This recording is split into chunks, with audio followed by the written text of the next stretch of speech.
that was my friend Jay. He needed some help, at work and stuff. So I told him I was 10 away.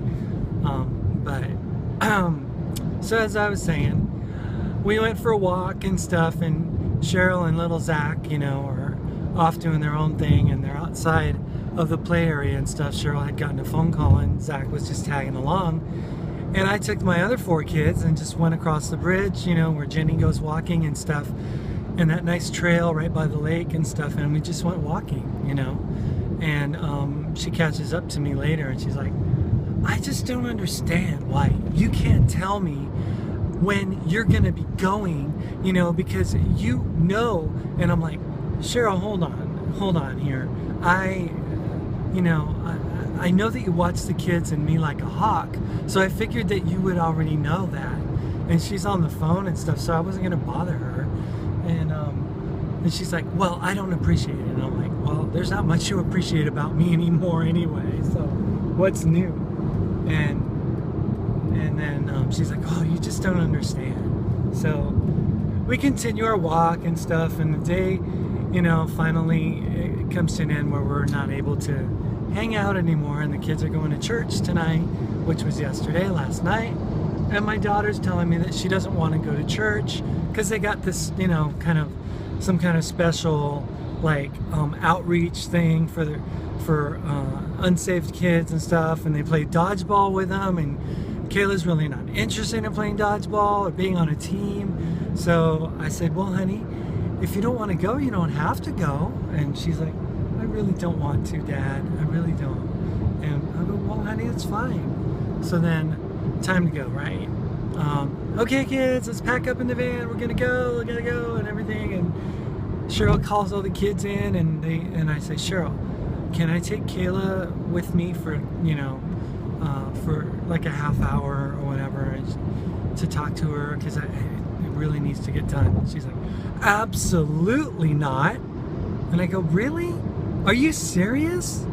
She goes, no, I need to be there. And I'm like, no, you don't. You don't need to be there whatsoever. It's between my daughter and I am long overdue in telling her. And she's like, well, it's not going to happen today. I go, when will it happen? And she's like, well, I don't know, but not today. And I go, well, Kayla doesn't want it. She's got church, she said. And she said, and I'm like, well, Kayla doesn't want to go to church today.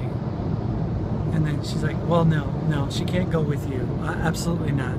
You need to have me with you if you're going to tell her stuff, because I don't want you spouting off your agenda, And I'm like, agenda?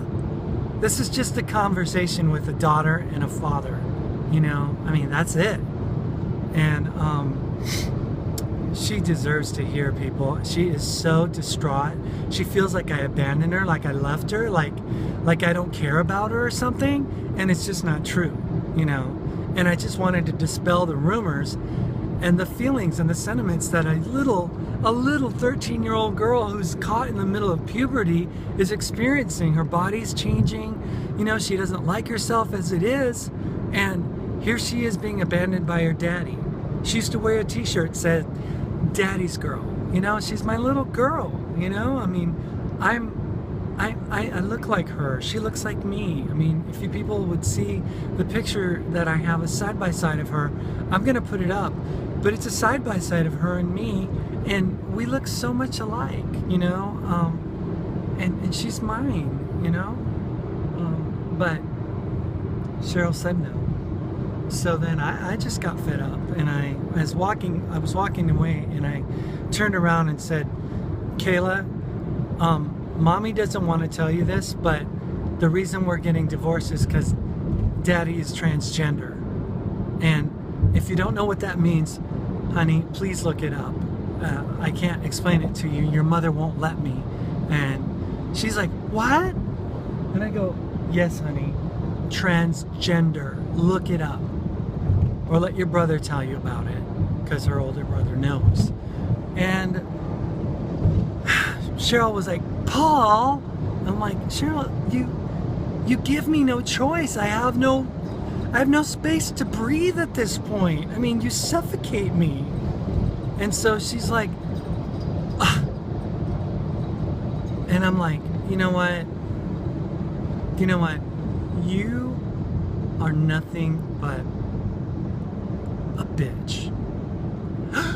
You would never say that to me, ever. You said you would never say that about me.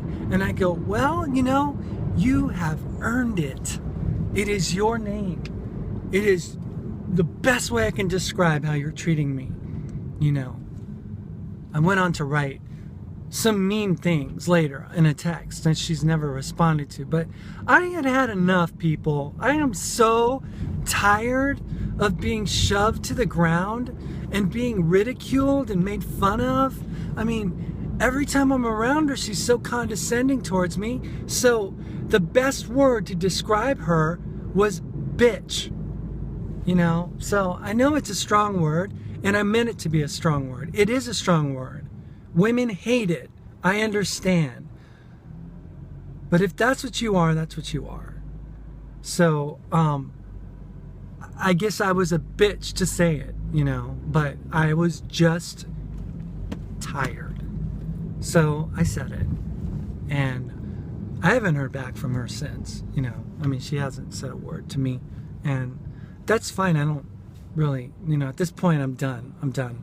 I've been trying to play the nice person. I've been trying to be considerate and kind. I've gone to see my kids as my old male self. This person that doesn't even exist anymore. This person that doesn't even have clothing anymore. I've done that, and this is the thanks I get.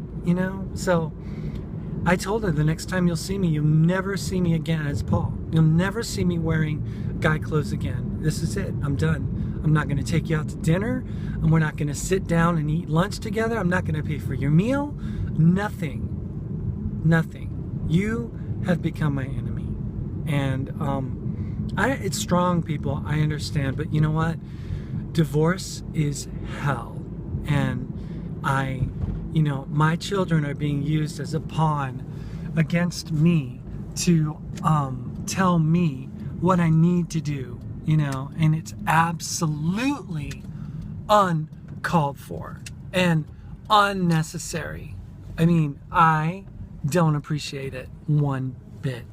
So, I'm trying to transition as best as I can and as beautifully as I can, and she just doesn't get it. She just keeps on with the same old stuff and just embarrasses the crap out of me. And, I'm just done, So, it's at that point, where you get to, where eventually you get done, you get done.